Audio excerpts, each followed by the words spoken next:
Hello everyone, welcome to aplusbi. This channel is all about complex numbers, and in this video we're going to be solving an equation with complex numbers. So we have z squared plus 2 times z bar plus 1 equals 0, where z bar is the complex conjugate of z. Well, this looks quadratic, right? Well, yes and no. So let's take a look. I'll be presenting two methods and you'll decide which one is better. If you have an alternative, like a third method, please let us know in the comment section down below. If you're new to complex numbers, go ahead and check out my lecture videos. If you like algebra, number theory, and trigonometry problems, then go ahead and check out my other channel, Cyber Math, Cyber with an S. So let's see how we can solve this problem in two different ways. First method. Now, for my first method, I want to use some identities regarding complex conjugates. For example, if you take a complex number and conjugate it and then conjugate it again, you get the same number. Because think about it, if z is a complex number like a plus bi, its complex conjugate is a minus bi. So you basically negate the imaginary part, and if you do it again, you'll get back to normal or the original. I mean, there's nothing that's normal and abnormal, but that's what I mean. What about the multiplication, addition? Yes, that applies to everything as well, even division. So z squared basically means like z times z, so it applies to that as well. In other words, if you have a power like z squared and you conjugate it, it becomes z bar squared. Make sense? So why did I write these two identities? Because we're about to conjugate both sides. So we know that z squared plus 2z bar plus 1 is equal to 0. Yes, this looks like a quadratic equation, right? But you got to be careful, because what is it quadratic in? Is it quadratic in z or z bar, or both, or neither, right? That's a good question. So let's go ahead and conjugate both sides, and when we do, we're going to conjugate this whole thing and this whole thing. Well, if you conjugate a real number, it's going to be the same because there's no imaginary part. There's nothing to negate. So we're going to conjugate term by term, because the conjugate of the sum is the sum of the conjugates, right? The conjugate of the sum, I mean. Conjugate and conjugate, so sometimes get confused with those. So this is going to turn into conjugate of z squared, the conjugate of 2z bar, plus the conjugate of 1 equals 0, because the conjugate of 0 is 0. But now this becomes z bar squared. This becomes 2 times z bar, which is z, plus 1. Again, 1 is a real number, equals 0. Let's go ahead and copy the original equation here, which is in yellow, right? Z squared plus 2z bar plus 1 equals 0. Now, I think this method, even though it's longer than the second method, that's why it is the first method, is a really cool method, because you could pretty much apply it to any equation that contains z and z bar at the same time. So that this gives you, from an equation, this gives you a system of equations, which is, I think, really, really nice. What do you do with this system? Well, you solve it by elimination or substitution. I think substitution will probably be easier. Let's just go ahead and isolate z bar from here.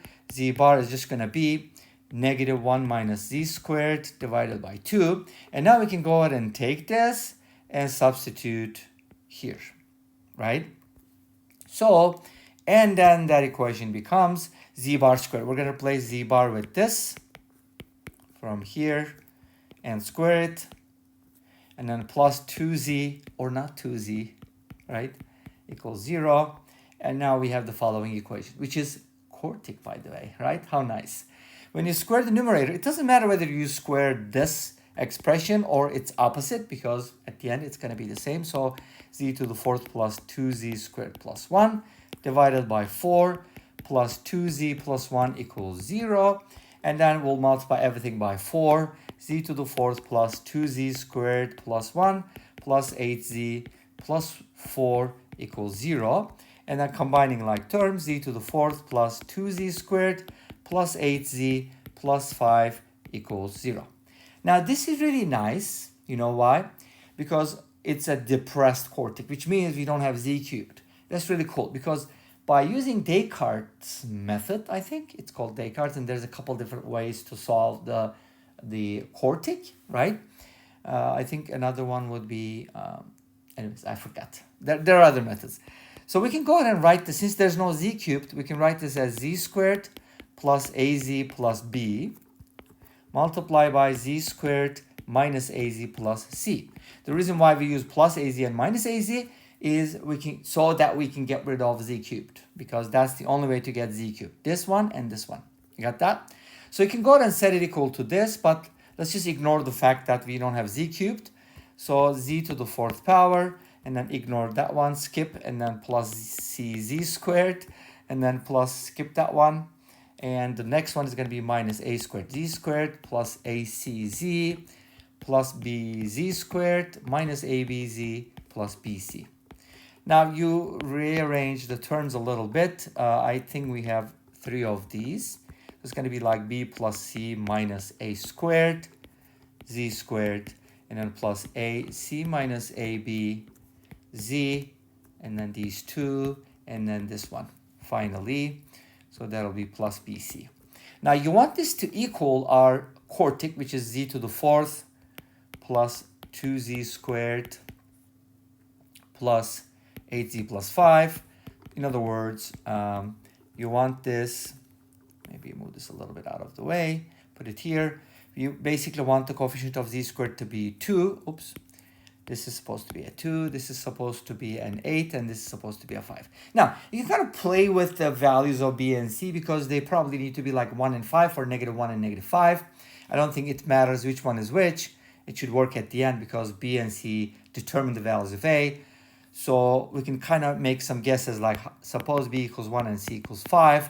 Let's see if this is going to give us a solution. Otherwise, you're looking at solving a cubic, which is not super hard, but since this is like a competition level problem, by the way, this problem is from Russia. I forgot to mention that. Maybe I'll include that in the title or somewhere. Anyways, and if you're from Russia, let us know in the comment section down below. There are quite a few good books in Russian that contain Math Olympiad and math competition books. And you've probably seen, I think I shared it in one of the community posts. I have quite a few shelves in my collection. Anyways. So let's go ahead and see what we can do with this. If b is equal to 1 and c equals 5, this gives us 6 minus a squared equals 2.